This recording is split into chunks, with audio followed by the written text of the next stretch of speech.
Hi there and welcome to part 3 of this month's Team Brief podcast. In this section I'll be updating you on a couple of staff notices. But first, I have this message from our Nursing Director Sue Reid regarding a new patient safety initiative. Safety and quality of patient care is the top priority of the Trust, and this short video will describe an important safety improvement programme which has been called Sign Up to Safety. Last year, the Secretary of State for Health set out the ambition of halving avoidable harm in the NHS over the next 3 years and saving 6,000 lives as a result. Sign Up to Safety is the national campaign that aims to support this by listening to patients, carers and staff and learning from what they say when things go wrong, taking action to improve patient safety, ensuring wherever possible patients receive harm-free care every time, everywhere. Sign Up to Safety aims to strengthen patient safety in the NHS and make it the safest healthcare system in the world. So, what are we doing? Well, we already have a number of safety and quality improvement programmes in place. In addition to these, we've developed plans to reduce avoidable harm to patients in our hospitals that have a fall, develop a pressure ulcer or bed sore, sepsis, which is bloodstream infection, or Clostridium difficile, which is a healthcare associated infection. There are 5 Sign Up to Safety pledges that we've committed to.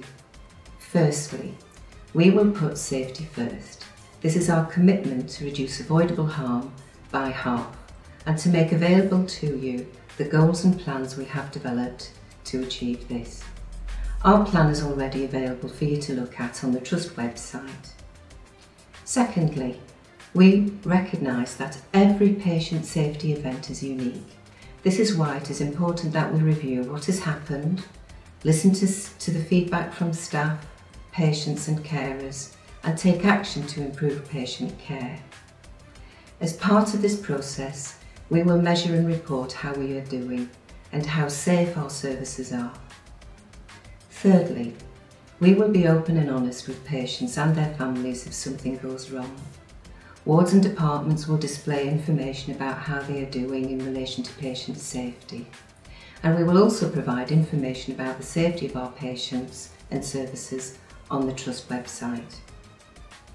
Fourthly, it is very important to us that we work with patients, carers, community and social services within the locality to ensure that opportunities to improve patient safety are identified and shared. And finally, if things do go wrong, we will help those people involved to understand why and explain what we will do to put things right or how we can stop it from happening again. We also want to share with you the things that go well and the improvements that we have made that have made a difference to our patients, their families and our staff. Everyone has a contribution to make to improving safety and quality. We want to achieve that challenging goal of reducing avoidable harm by 50% over the next 3 years.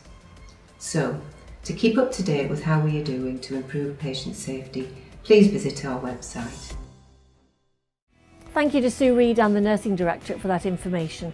Now just a word regarding patient photography. Please remember that if you take a photograph of a patient, all the usual information governance and data protection policies and procedures apply, and patient consent must be obtained. In particular, any medical or clinical photography should be carried out after approval has been given by the medical director, who is the Caldecott Guardian, as well as the medical illustration manager and the data protection team. Please see our policy on the intranet for guidance. I would just like to talk to you about Always events. We've been working with patients and staff to translate our values into some simple practical actions that will make a real difference to everyone's experience of care.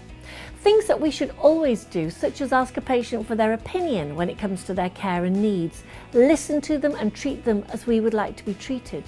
We'll be focusing on a different aspect every month, beginning with the importance of asking patients and families for their opinions, asking them what they wish to be called, and always introducing ourselves.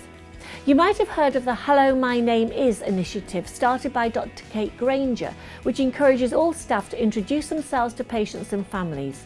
We agree that this is a great way to begin a new interaction. When you're busy, it's easy to forget that little things make a huge difference to our patients' and visitors' perceptions of the quality of care we provide.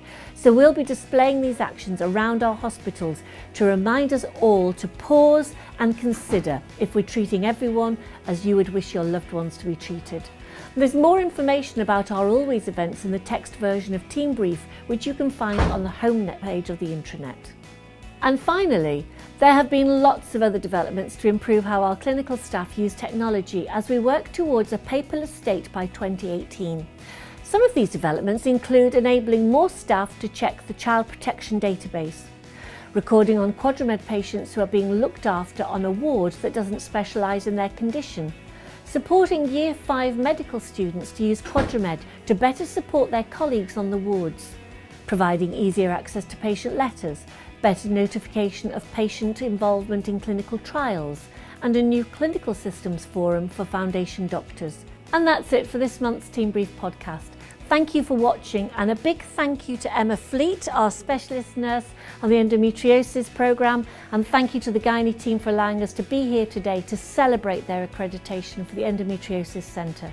Join me next month for another update.